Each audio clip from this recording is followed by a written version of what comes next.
اعوذ باللہ من الشیطان الرجیم بسم اللہ الرحمن الرحیم۔ سورہ مدثر۔ مدثر کا مطلب بھی کیا ہوتا ہے؟ کپڑا لپیٹنے والے، ٹھیک ہے۔ اور مزمل کا مطلب بھی تھا کہ کپڑا لپیٹنے والے، بس تھوڑا تھوڑا اس میں ٹیکس میں فرق ہے۔ اور یہ دیکھیں، یہ جو ہے مکی سورہ ہے، 2 رکوع ہیں اور 56 آیات ہیں۔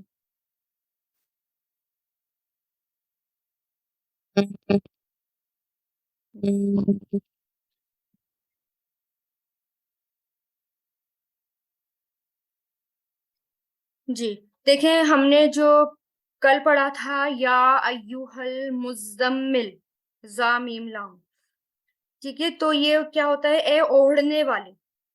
مزمل جو کہ جیسے کہ میں نے بتایا تھا آپ کو، متزمل تھا جس کے معنی کپڑے میں لپٹنے کے آتے ہیں، ٹھیک ہے، کپڑے میں لپٹنے کے، اور ساتھ میں سستی کے طور پر یا کوتاہی کرنے والے یا کمزور، تھوڑے ناتوا کے معنی بھی اس کے اندر آتے ہیں۔ کس میں؟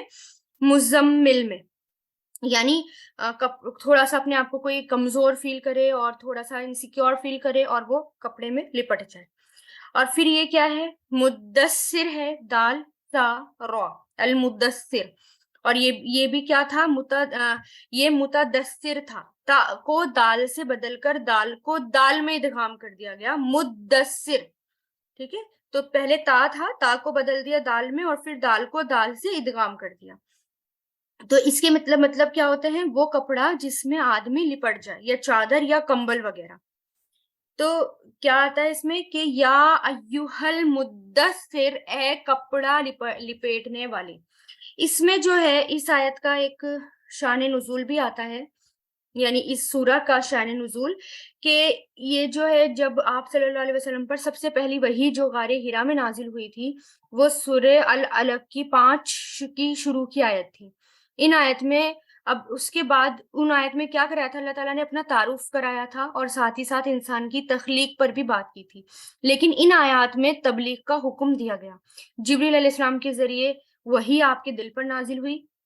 یہ طریقہ جو تھا آپ کے لیے بہت زیادہ تکلیف دہ بھی تھا، بہت زیادہ شدت والا تھا، مشکل والا تھا، اور اس کے ذریعے آپ پر جب وحی بھی نازل ہوتی تھی، آپ پر بہت زیادہ بوجھ محسوس ہوتا تھا۔ آپ کو گھنٹی کی سی آواز سنائی دیتی، پھر آپ کا تعلق اس دنیا سے کٹ کر عالم بالا سے جڑ جاتا، یعنی جب گھنٹی کی سی آواز سنائی دیتی تو یہاں سے تعلق کٹ جاتا، کنیکشن، اور پھر اللہ تعالیٰ سے جڑ جاتا۔ پاس بیٹھے صحابہ کو بھی پتہ نہیں چلتا تھا کہ کیا ہو رہا ہے۔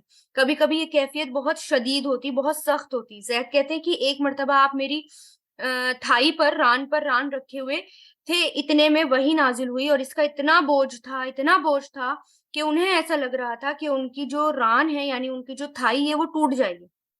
اس طرح اگر آپ اونٹ پر ہوتے تو اونٹنی بھی سر ڈال دیتی، یعنی وہ بھی جھک جاتی۔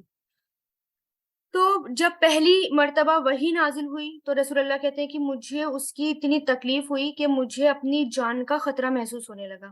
آپ اسی حالت میں گھبرائے ہوئے گھر واپس آئے تو حضرت خدیجہ نے آپ کو بہت تسلی دی۔ اس کے بعد کچھ عرصے تک وحی کا سلسلہ کٹ گیا، لیکن اس کے بعد وحی کے ملنے کی خوشی کو آپ مس کرتے تھے، کیونکہ اب تھوڑا سا آپ اس کے بارے میں ریسرچ کرنے لگے، ڈھونڈنے لگے، آپ کو پتہ چلا، پھر آپ کو تھوڑی خوشی بھی محسوس ہوئی، اس لیے اب آپ اس کا انتظار میں رہتے کہ وہی نازل ہو۔ تو حضرت جابر کہتے ہیں کہ ایک دن میں نے آپ کو سنا، آپ وہی بند رہنے کا تذکرہ فرما رہے تھے۔ فرمایا ایک دفعہ چلتے چلتے میں نے آسمان سے ایک آواز سنی، تو آسمان کی طرف اسی فرشتے کو دیکھا جو ہیرا میں میرے پاس آیا تھا۔ وہ آسمان اور زمین کے درمیان ایک کرسی پر بیٹھا ہوا تھا۔ اسے دیکھ کر میں اتنا ڈرا کہ ڈر کے مارے میں زمین پر گر پڑا۔ پھر اپنے گھر آیا تو گھر والوں سے کہا زمبلونی، یعنی مجھے کمبل اڑا دو، کمبل اڑا دو۔ تو انہوں نے کمبل اڑا دیا۔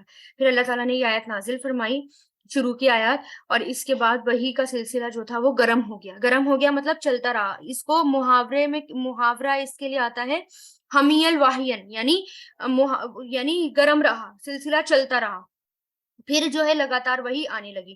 تو اس اعتبار سے یہ کیا ہوا؟ یہ دوسری وحی بنتی ہے۔ پہلی وحی جو تھی وہ غار ہرا میں تھی، اور دوسری وحی جو تھی وہ یہ والی نازل ہوئی۔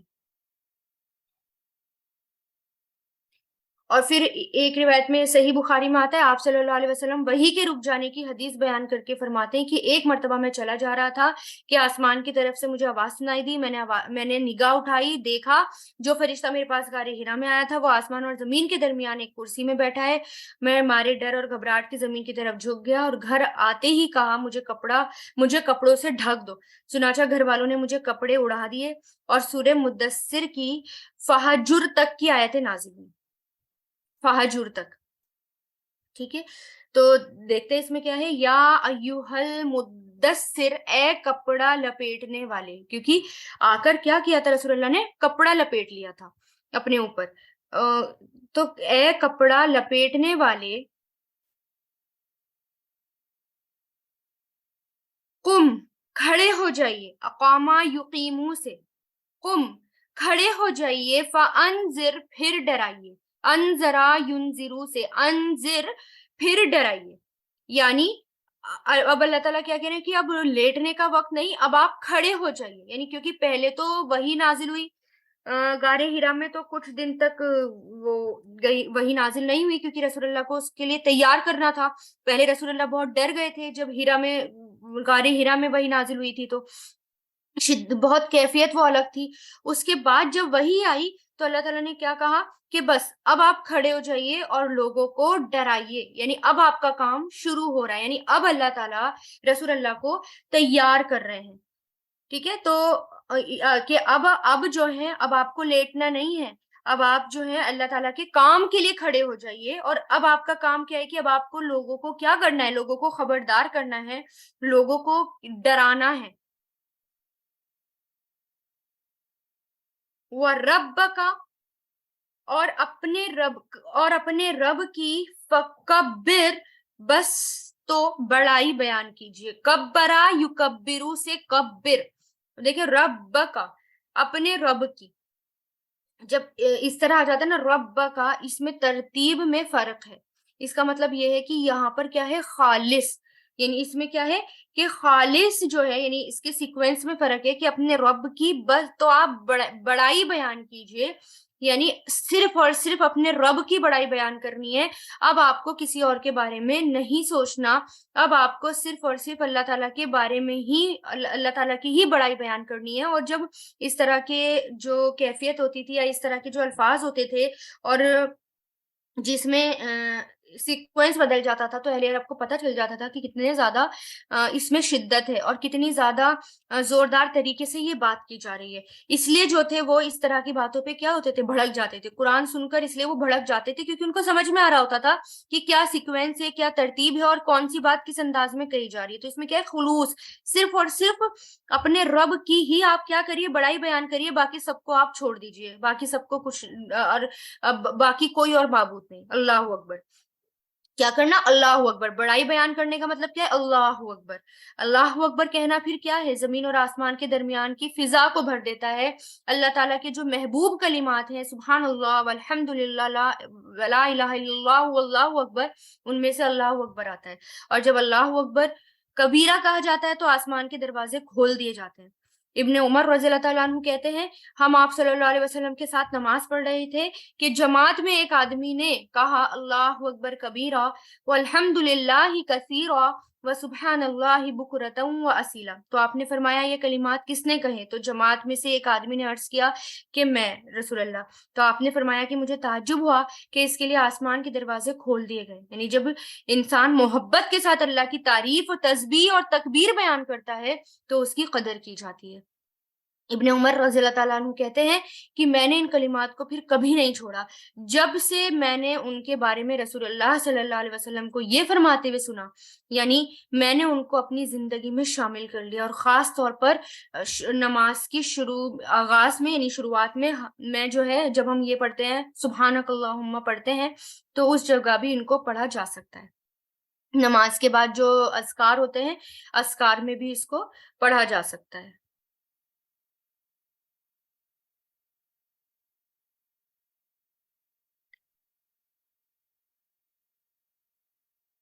اور پھر اس میں دیکھیں اس کے بعد کیا کہ اپنے رب کی ہی بس آپ کیا کریں، بڑائی بیان کریں، اور پھر وَثِيَابَكَ فَطَهِّرْ، اور اپنے کپڑے پاک رکھیں. سیاب کا وہ مطلب اور سیاب, سیاب جو ہے صوب کی جمع ہے, پلورل ہے, یعنی کپڑے, لباس یعنی ڈریس.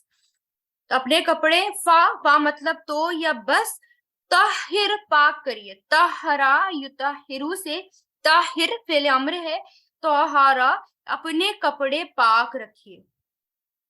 یعنی اس میں کیا ہے کہ ہر طریقے سے جسم اور روح, کیونکہ کپڑے جو ہیں وہ جسم اور روح سے جڑے ہوئے ہوتے ہیں. جسم صاف ہوگا تو روح بھی کیا ہوگی, صاف ہوگی. صاف لباس جو ہوتا ہے, عبادت کا مزہ جو ہے وہ اس میں, جب ہم صاف ستھرے کپڑے پہن کر عبادت کرتے ہیں تو اس میں خشوع اور خضوع ایک الگ ہوتا ہے.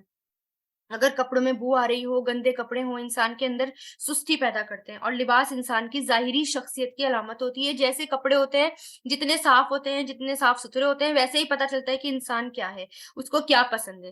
اور پھر یہاں پر صرف اور صرف کپڑے ہی نہیں, ہر طرح سے اپنے آپ کو گندگی سے دور رکھیے. جو برائیاں ہیں, غیبتیں ہیں یا گناہ ہیں ہمارے اندر, ہر طرح کی گندگی کیا کرے, ہر طرح کی گندگی کو آپ کیا کریے, چھوڑ دیجئے. اب یہاں پر خاص طور سے کیا ہے کہ اپنے کپڑے پاک صاف رکھیے. یعنی جیسے کہ مشرکین مکہ ہوتے تھے, ان کی طرح آپ گندے مت رہیے, اور بلکہ کیا کریے, آپ پاک صاف طریقے سے رہیے. ٹھیک ہے, اور اپنے کپڑوں کو آپ کیا کریے, پاک صاف کر کے رہیے. وہ رجزا, اور گندگی کو, رجز را جیم زا گندگی کے لیے آتا ہے, گناہ کے لیے بھی آتا ہے. اور خاص طور سے یہاں پر کس کی بات ہو رہی ہے, بتوں کی نجاست ہو رہی ہے. یعنی بتوں کی جو گندگی ہے اس کی بات ہو رہی ہے. یعنی دیکھیں وہی میں اللہ تعالیٰ نے کیا کہا کہ اے کپڑے میں لپٹنے والے, اٹھ جائیے, کھڑے ہو جاؤ. یعنی اپنے مضبوط ارادوں کے ساتھ کمر بستہ ہو جاؤ, تیار ہو جاؤ. لوگوں کو اللہ تعالیٰ کی ذات سے, جہنم سے, ان کی بدعمالیوں کی سزا سے ڈراؤ. ان کے کان کھڑے کر دو, ان کو غفلت سے دور کر دو. ٹھیک ہے, اور پھر اس کے بعد کیا کہا کہ اب اپنے رب کی بڑائی بیان کرو. کسی اور کی بڑائی کو بیان کرنے کی بجائے کیا کرو, اپنے رب کی بڑائی بیان کرو. اور پھر اپنے کپڑوں کو پاک رکھو, اور ہر طرح کی گندگی کو, اور خاص طور سے بتوں کی گندگی کو چھوڑ دو. اور پھر ولا, اور نہیں, تمنن آپ احسان کیجئے. منا یمنو سے بنا ہے, اور یہ لا تمنن, مت آپ احسان کیجئے. تستکثروا, کہ آپ زیادہ حاصل کر سکیں. کثرت تک, اس میں کیا ہے, کاف تا را, اس کے روٹ لیٹرز ہیں, اور اس میں کیا آتا ہے, کثرت آتی ہے. اور اس کا فعل ماضی کیا ہے, استکثرا یستکثرو, استکثر باب استفعال پر آتا ہے, یعنی جس میں زیادہ حاصل کرنے کی طلب ہو. جب سین آ جاتا ہے نا اس طرح سے کسی ماضی یا مضارع کے شروع میں, جبکہ وہ روٹ لیٹر میں نہ ہو, لیکن کسی فائل کسی ماضی یا مضارع میں آ جائے, کسی وزن پر آ جائے, تو اس کا مطلب کیا ہوتا ہے, زیادہ حاصل کرنے کی طلب. جیسے استغفار ہے نا, تو استغفار کیا ہوتا ہے, انسان جو ہے بخشش کی طلب ہوتی ہے کہ اللہ تعالیٰ اسے معاف کر دے. تو یہاں پر کیا ہے کہ اللہ تعالیٰ کیا کہہ رہے ہیں کہ مت آپ احسان کیجئے کہ آپ زیادہ حاصل کر سکیں گے. یعنی عطیہ دے کر زیادتی کی خواہش نہ رکھیے. ابن مسعود کی قرأت میں ان تختصر یہ ہے کہ اس کا مطلب یہ بیان کیا گیا ہے کہ اپنے نیک اعمال کا احسان اللہ تعالیٰ پر طلب کی کثرت سے تنگ نہ کرو. یعنی آپ جو ہیں جب لوگوں کو دین کی دعوت دیں اور آپ لوگوں پر احسان کریں یا کچھ کریں, تو آپ جو ہیں زیادہ کی طلب نہ رکھیں. ٹھیک ہے, یہاں پر کیا ہے, تمنن آیا ہے, میم نون نون. لفظی معنی کیا ہوتا ہے, احسان کرنا یا کاٹنا. ممنون بھی اسی سے آتا ہے نا, تو دونوں اسی میں آتے ہیں, احسان کرنا یا کاٹنا. تو یہ کیونکہ ابھی رسول اللہ کو بہت کام کرنا تھا, ابھی تو یہ دوسری وحی تھی نا, ابھی تو بہت وحی آنی تھی اور رسول اللہ پر بہت ذمہ داریاں آنی تھی, رسول اللہ کو بہت کام کرنا تھا. اور ایسا نہ ہو کہ جب دین بڑھے تو جب لوگ جو ہیں دین میں شامل ہوں تو آپ ایسا نہ کریں کہ احسان جتائیں، تو یعنی احسان کر کے یہ خواہش نہ کریں کہ بدلے میں اسے کچھ ملے گا۔ اور پھر دیکھیں یہ ایک دائی جو ہے نا اس کے لیے بھی یہ صورت ہے، اس کو بھی اس صورت کو پڑھنا چاہیے بار بار کہ ہمارے اندر کیا کیا کوالٹی ہونی چاہیے، کیونکہ اگر ہم دائی بن رہے ہیں تو اس کے اندر یہ بات ہونی چاہیے کہ سب سے پہلے اپنے آپ کو پاک صاف رکھے، یعنی اللہ تعالیٰ کی بڑائی بیان کرے، تہجد کا پابند ہو، اور پھر اپنے آپ کو پاک صاف رکھے، اور یہ کہ احسان کا بدلہ نہ ہو، یعنی یہ نہ ہو کہ میں نے اس کو اتنا کچھ دیا، میں نے اس کو جو ہے اتنا احسان کیا اس کے اوپر، اور اس نے مجھے کچھ دیا بھی نہیں، اس نے مجھے اس کا بدلہ کچھ دیا نہیں، یعنی بدلے کی طلب نہیں ہونی چاہیے، اور وہ کس سے مانگنا ہے؟ اللہ تعالیٰ سے۔ تو اس لیے اللہ تعالیٰ نے کیا کہا کہ نہ آپ احسان کیجیے کہ آپ زیادہ حاصل کر سکیں گے، ولی ربی کا، اور اپنے رب کے لیے، وہ مطلب، اور لی ربی کا، اپنے رب کے لیے، فصبر، تو آپ صبر کیجیے، فصبر، کیا کیجیے؟ صبر کیجیے۔ کیوں؟ کیونکہ ابھی آپ کو بہت ذمہ داریاں نبھانی ہیں، ابھی آپ کو بہت کام کرنا ہے اللہ تعالیٰ کی طرف سے، اور آپ کو جو ہے لوگ پریشان کریں گے، لوگ آپ کو ستائیں گے، کوئی آپ کو کاہن کہے گا، کوئی مجنون کہے گا، کوئی دیوانہ کہے گا، اور ستایا جائے گا، مسلمانوں کو ٹارچر کیا جائے گا، لیکن آپ کو کیا کرنا ہے؟ اپنے رب کے لیے کیا کرنا ہے؟ بس صبر کرنا ہے، فصبر، تو اپنے رب کے لیے کیا کرو؟ صبر کرو، اللہ تعالیٰ پر چھوڑ دو، اللہ تعالیٰ اس کا بدلہ بہت دے گا۔ تو ایک دائی میں یہ ہونا چاہیے جب ہم، کیونکہ اب دیکھیں نا، سبحان اللہ، آپ نے یہ قرآن پڑھ لیا، اب آپ نے سوچا یہ سورت جو ہے، کہ اگر آپ نے کبھی غور کیا ہو، یہ سورت تو ہے دوسری، لیکن رکھ دی اللہ تعالیٰ نے لاسٹ کے پاروں میں، ایسا کیوں؟ اب آپ دیکھیں نا، آپ کو قرآن پڑھ لیا آپ نے، الحمدللہ، اب آپ کا قرآن مکمل ہونے والا ہے، اور اب آپ دائی بھی بنیں گے، آپ کو جو لوگوں کے بیچ میں کام بھی کرنا ہوگا، اب آپ لوگوں کو دعوت بھی دیں گے، قرآن پڑھائیں گے بھی، اور قرآن کو پر عمل کرنے کی کوشش کریں گے، پڑھائیں گے، تو آپ کے سامنے بہت چیلنجز آنے والے ہیں، اس میں آپ کو کیا کرنا ہے؟ تو ایک طرح سے اللہ تعالیٰ کی ہدایت ہے، تسلی ہے کہ دیکھیں آپ اب کام کریں گے، اب آپ کو دائی بننا ہے اللہ تعالیٰ کے حکم سے، اب یہ قرآن کو اب آپ کو آگے پہنچانا ہے، اب لوگ جو ہیں آپ کو بہت کچھ باتیں کریں گے، بہت کچھ سنائیں گے، کوئی ملانی کا لقب دے گا، کوئی کچھ کہے گا، بہرحال بہت کچھ سننے کو ملے گا جو بھی ہے، لیکن کیا کریں؟ اس پر اللہ تعالیٰ کی خاطر صبر کریں، کیونکہ اس کا جو اجر ہے وہ بہت بڑا ہے، جنت جو ہے وہ معمولی چیز نہیں ہے، کتنا بھی انسان جو ہے، کتنی بھی مشکل آ جائے، اگر اس پہ صبر کرے تو اس کے لیے کیا ہے؟ اس کے لیے جنت ہے۔ تو اللہ تعالیٰ نے کیا کہا؟ بہت ستائیں گے آپ کو لوگ، اور اب آپ کا مشن بہت بڑا ہے، اور آپ کو بہت دور تک جانا ہے، اب آپ کو کیا کرنا ہے؟ اللہ تعالیٰ کی خاطر صبر کرنا ہے۔ فَإِذَا، پھر جب نقرہ، پھونکا جائے گا، نقرہ، نقر، نون قاف را، اب دیکھیں پھونکا جائے گا کے لیے یہ لفظ، ہم جو ہے یہ والا لفظ آ رہا ہے نون قاف را والا، نقر، یعنی کسی چیز کو کھٹکھٹانا یہاں تک کہ اس میں سوراخ ہو جائے، اس کو کہتے ہیں نقر، ٹھیک ہے، اس کے لیے آتا ہے۔ تو اس میں کیا ہے کہ سور کے پھونکنے کی بات آ رہی ہے، کہ جب پھونکا جائے گا، فن ناقور، سور میں، ٹھیک ہے، ناقور سور کے لیے، نکڑ پھونکا جائے گا، اور ناقور سور، تو جب پھونک مار دی جائے گی سور میں، تو کیا ہوگا؟ فَذَلِكَ، تو وہ یومئذ، دن ہوگا، یومن، اس دن، عسیر، سخت ہوگا، دشوار ہوگا، عسیر بہت سخت ہوگا، یعنی ان سب کو بتانے کے بعد اللہ تعالیٰ نے کیا کہہ دیا؟ کہ جو قیامت ہے وہ بہت زیادہ بھاری ہے۔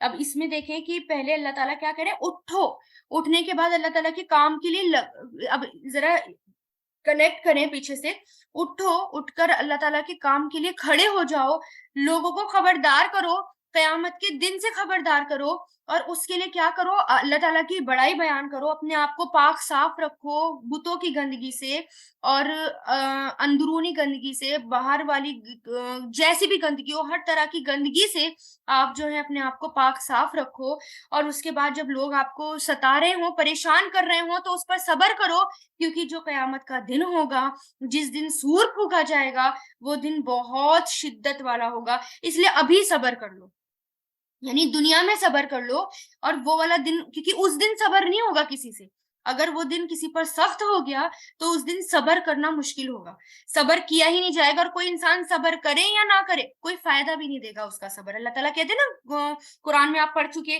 کہ جہنم ایک دوسرے سے جہنم والے یہ کہیں گے کہ اب تو ہم صبر کریں یا نہ کریں، ہمارا تو صبر کرنا ایک ہی ہے، اس لیے دنیا میں صبر کر لو تو اس کا بہت اجر ملے گا، درجات بلند ہوں گے، نیکیاں بڑھیں گی، گناہ ہمارے معاف کر دیے جائیں گے۔ تو اس سے پہلے کہ وہ دن آ جائے، کیونکہ وہ دن بہت سخت ہوگا۔ مسند احمد میں آتا ہے کہ رسول اللہ نے فرمایا کہ میں کیسے راحت سے رہوں، کیسے سکون سے رہوں، حالانکہ سور والے فرشتے نے اپنے منہ میں سور لے رکھا ہے اور پیشانی جھکائے ہوئے حکم الہی کا منتظر ہے، یعنی انتظار کر رہا ہے کہ کب حکم ہو اور وہ سور پھونک دے۔ اصحاب رسول نے کہا، یعنی رسول اللہ کے صحابہ نے کہا، یا رسول اللہ پھر ہمیں کیا ارشاد ہوا؟ فرمایا کہو حسبنا اللہ و نعم الوکیل وعلی اللہ توکلنا۔ بس سور کے پھونکے جانے کا ذکر کر کے یہ فرمایا کہ جب سور پھونکا جائے گا تو وہ دن کیا ہوگا؟ کافروں پر بڑا سخت ہوگا، جو کسی طرح آسان نہیں ہوگا، یہ اس کو برداشت کرنا بہت مشکل ہوگا۔ اس لیے کیا کرو؟ ابھی اللہ تعالیٰ کے خاطر صبر کر لو۔ تو کس پر وہ دن مشکل ہوگا؟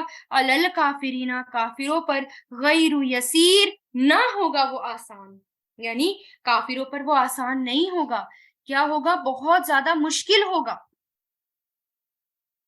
ذرنی، چھوڑ دو مجھے، وذرا یزیرو سے چھوڑ دو مجھے، ومن، اور جسے، خلقتو، میں نے پیدا کیا، خلقا یخلقو سے، خلقتو، میں نے پیدا کیا، وحیدن، اکیلے، اکیلے، کوئی میرے ساتھ نہیں تھا، میں نے اکیلے اسے پیدا کیا۔ یعنی اچھا اس صورت میں آپ نے غور کیا، سورہ مزمل میں قرآن کے اوپر بات تھی کہ قرآن کو ترتیل سے پڑھو، یہی بات تھی نا کہ قرآن کو ترتیل سے پڑھو، سوچ سمجھ کر پڑھو، غور و فکر کر کے پڑھو۔ اب یہاں پر آگے کے احکام آ گئے کہ شروعات کس سے ہو رہی ہے؟ قم، اب یہاں پر شروعات ہو رہی ہے اللہ تعالیٰ کے لیے کھڑے ہو جاؤ، اللہ تعالیٰ کے لیے نماز، اللہ تعالیٰ کے لیے ہر کام کے لیے کھڑے ہو جاؤ، قرآن کو فالو کرو اور بس اس کو کھڑے ہو جاؤ۔ ٹھیک ہے، پیچھے سے اگر آپ کنیکٹ کریں اس صورت کو پچھلی والی صورت سے، کیونکہ اس کے مضامین کچھ ملتے جلتے ہیں، اس کے ٹیکسٹ ملتے جلتے ہیں، تو یہاں پر کس کی بات ہو رہی ہے؟ قیامت کی بات ہو رہی ہے کہ آپ مجھے ان کے ساتھ اکیلا چھوڑ دو، ان لوگوں کو میں دیکھ لوں گا، اور جسے پیدا کیا میں نے وحیدن، اکیلے، مجھے چھوڑ دو، وجعلت، اور بنایا میں نے، لہو، اس کے لیے، مالن، مال، ممدودن، لمبا چوڑا، ممدود، بہت لمبا چوڑا، ممدود میم دال سے لمبا کیا ہوا، طول دیا ہوا، لمبا کھینچنا۔ ابن عباس کہتے ہیں ان آیت میں جس کی طرف اشارہ ہے وہ ولید بن مغیرہ ہے، ولید بن مغیرہ، جس کو اللہ تعالیٰ نے دنیا میں مال اور دولت بہت دے رکھا تھا، اس کی زمین اور جائیداد اور اولاد مکہ سے طائف تک پھیلے ہوئے تھے۔ امام سوری کہتے ہیں کہ اس کی سالانہ یعنی ایئرلی جو آمدنی تھی وہ 1 کروڑ دینار تھی، یہ عربوں کا سردار تھا، لوگوں میں اس کا لقب تھا ریحانۃ القریش، مشہور تھا، اور یہ اپنے آپ کو بہت تکبر کے ساتھ کہتا تھا وحید ابن الوحید، یعنی وہ کہتا تھا یعنی میں اکیلا ہوں، مجھ جیسا کوئی نہیں ہے، میں ایک ہوں، بس سب سے الگ ہوں، تنہا ہوں، وہ اپنے آپ کو بے مثال کہتا تھا۔ تو اللہ تعالیٰ اس کے بارے میں بتاتا ہے کہ اس کے ایسے بیٹے تھے جو، یعنی جیسے کہ ان آگے کی آیتوں میں آتا ہے، اور اس کے پاس ایسے بھی بیٹے تھے جو ہمیشہ اس کے پاس رہتے تھے، حاضر رہتے تھے، یعنی اس کی مددگار ہوتے تھے۔ آج کی دنیا میں اگر دیکھیں، اگر اولاد ہیں انسان کے پاس تو بہت ہی کم ایسی ہوتی ہے جو پاس رہتی ہے نا۔ تو کہا جاتا ہے کہ اس کے 12 بیٹے تھے، اس میں سے 3 بیٹے بہت مشہور بھی ہوئے، جن میں سے خالد بن ولید تھے، ہشام بن ولید، ولید بن ولید، ان لوگوں نے اسلام قبول کر لیا تھا، اور یہ ہر وقت جو اس کے بیٹے تھے نا وہ کام آنے والے تھے ہر وقت، اور اس لیے وہ بہت زیادہ تکبر میں رہتا تھا، بہت زیادہ اکڑتا تھا کہ میرے اتنے اولاد ہیں، میرے اتنے بیٹے ہیں، اور دیکھو ہر وقت میرے پاس رہتے ہیں، ورنہ آج کے ٹائم پہ تو 2 بھی ہوتے ہیں نا تو وہ بھی پاس نہیں رہتے، ادھر ادھر چلے جاتے ہیں، جاب کر لیتے ہیں، اور ماں باپ پھر تنہا اور اکیلے رہ جاتے ہیں۔ تو وہ اپنے آپ کو بڑا وہ سمجھتا تھا، تکبر کرتا تھا۔ تو اللہ تعالیٰ کہہ رہے ہیں کہ آج یہ جھٹلا رہے ہیں آپ کو، ٹھیک ہے مجھ پر چھوڑ دیجئے، میں ان کو دیکھ لوں گا، اور پھر میں نے ان کو اکیلے پیدا کیا نا، اکیلے ہی میرے پاس آئیں گے اور اکیلے ہی میں ان کو دیکھ لوں گا۔ وجعلت، اور بنایا میں نے، جالا یجعلو سے، لہو اس کے لیے، مالن مال، ممدودن لمبا چوڑا، و بنینا اور بیٹے، شہودن حاضر کیے ہوئے، شہود ہمیشہ جو حاضر رہتے تھے، ہمیشہ اس کے کام کے لیے تیار رہتے تھے، اس کے لیے فرما بردار بیٹے تھے اس کے، جو ہمیشہ اس کے پاس رہتے تھے، یعنی ہر وقت ہر چیز تھی اس کے پاس، کسی چیز کی اس کے پاس کمی نہیں تھی۔ وہ مہتو اور پھیلایا میں نے، مہتو میم ہا دال سے، پھیلانا یا بچھانا، اور پھیلا دیا میں نے، لہو اس کے لیے، تمہیدن پھیلانا، یعنی اس کو سرداری بھی ملی، اس کو نیم فیم سب کچھ ملا، ہر چیز اس کے لیے اللہ تعالیٰ نے پھیلا رکھی تھی، ہر چیز کو اللہ تعالیٰ نے اس کے لیے اویلیبل کرا رکھا تھا، یعنی کوئی کسی چیز کی اس کے پاس کمی نہیں تھی۔ ثم پھر یتمعو وہ لالچ کرتا، طمع کرتا، طمع یتمعو سے، ان کے ازیدو میں زیادہ دوں، ازیدو زیادہ، یزیدو سے ازیدو کہ سوری ازیدہ، ان کی وجہ سے، یہ ازیدو تھا، ان کی وجہ سے ازیدہ ہو گیا کہ میں اسے زیادہ دوں، یعنی ایک تو اس کو میں نے اتنا کچھ دے رکھا تھا یہ، اور اس کے پاس سب کچھ تھا، اور پھر بھی یہ طلب کرتا تھا کہ میں اس کو اور زیادہ دوں۔ یہ بات کیوں آئی قرآن میں؟ اللہ تعالیٰ نے اس کی ہر حرکت کو نوٹ کیا، اللہ تعالیٰ نے اس کی ہر حرکت کو بتایا، ٹھیک ہے۔ اور جب مشرکین مکہ اس کے پاس گئے تھے کہ ہم اس کو کیا لقب دیں، کس نام سے اس کو بلائیں، تو اس نے آپ صلی اللہ علیہ وسلم کا ایک نام بھی بتایا، تجوید کیا، جو کہ ابھی آ جائے گا اس میں۔ تو کیونکہ بہت سارے ایسے لوگ ہیں جس کو اللہ تعالیٰ نے بہت بہت کچھ دے رکھا ہے، ان کو مال دے رکھی ہے، اولاد دے رکھی ہے، نوکر چاکر غلام، ہر طریقے سے اللہ تعالیٰ نے نواز رکھا ہے، لیکن وہ کیا کرتے ہیں، اور زیادہ ان کے اندر ہوس ہوتی ہے کہ ہمیں اور مل جائے اور مل جائے، اور وہ اللہ تعالیٰ کا حق ادا نہیں کرتے۔ تو ایسے جو بھی لوگ ہوں گے، اس طرح کے جتنے بھی لوگ ہوں گے، ان کے عذاب کی بات ہو رہی ہے کہ ان کا عذاب کتنا سخت ہوگا، اور وہ شخص کیسا تھا۔ اور آج بھی ایسے بہت شخص ہیں جو اس طرح کی بات کرتے ہیں۔ تو کیا کہا کہ وہ لالچ کرتا تھا کہ میں اسے زیادہ دوں، یعنی، اور ہر انسان یہ کرتا ہے نا کہ ہمارے پاس اگر ہوتا ہے تو ہم کیا کرتے ہیں، بجائے شکر ادا کرنے کے اور زیادہ مل جائے اور زیادہ مل جائے۔ تو اللہ تعالیٰ کیا کہہ رہے ہیں اس کے لیے، آیت نمبر 16، کلا ہرگز بھی نہیں، انہو بے شک وہ، کانا ہے وہ، لآیاتنا ہماری آیات سے، انیدن سخت اناد رکھنے والا، انید سخت دشمنی رکھنے والا۔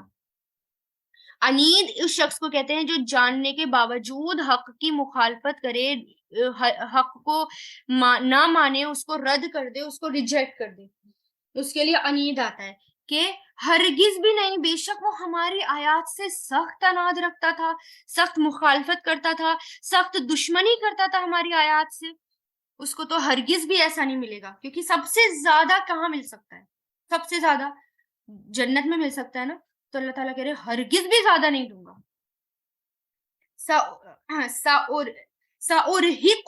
اور جلد ہی میں چڑھاؤں گا اسے، ارحاق سے بنا ہے انسان پر بھاری چیز لادنا، انسان پر ہیوی اور بھاری چیز کو لاد دینا۔ تو یہاں پر کیا کہہ رہے ہیں، اور یہاں پر دیکھیں کہ را ہا قاف اس کے روٹ لیٹرز ہیں، ارحقا فعل ماضی، یرحقو فعل مضارع، ارحق فعل امر، یعنی سون آئی ول کور ہم، یعنی جلد ہی میں چڑھاؤں گا اسے، سعودن کٹھن چڑھائی، سعود کہتے ہیں چڑھتا ہوا عذاب، جو اوپر چڑھے۔ آپ دیکھیں نا کہ جب ہم اوپر چڑھتے ہیں، پہاڑ کی طرف چڑھتے ہیں، کتنا مشکل ہوتا ہے نا چڑھنا، اور اوپر چڑھنا اور اوپر چڑھنا، آپ کتنا بچا، آپ کتنا بچا، آپ کتنا بچا۔ جو ہل اسٹیشن پہ جاتے ہوں گے، ٹریکنگ کرتے ہوں گے، ان کو پتا ہوگا جتنی اوپر جاتے ہیں اتنی زیادہ شدت اور اتنی زیادہ مشکل آتی چلی جاتی ہے۔ تو اس لیے اللہ تعالیٰ نے کیا کہا کہ مجھ سے کٹھن چڑھائی چڑھاؤں گا، یعنی ایسے عذاب میں مبتلا کروں گا جس کا برداشت کرنا نہایت سخت ہوگا۔ بعض کہتے ہیں جہنم میں آگ کا پہاڑ ہوگا جس پر اس کو چڑھایا جائے گا۔ ارحاقن کے معنی یہی ہے کہ انسان پر بھاری چیز کو لاد دینا۔ مسند احمد میں آتا ہے کہ ویل جہنم کی ایک وادی کا نام ہے جس میں کافر گرایا جائے گا اور 40 سال تک اندر ہی اندر جاتا رہے گا، لیکن پھر بھی وہاں پہنچے گا نہیں۔ اور سعود جہنم کی ایک ناری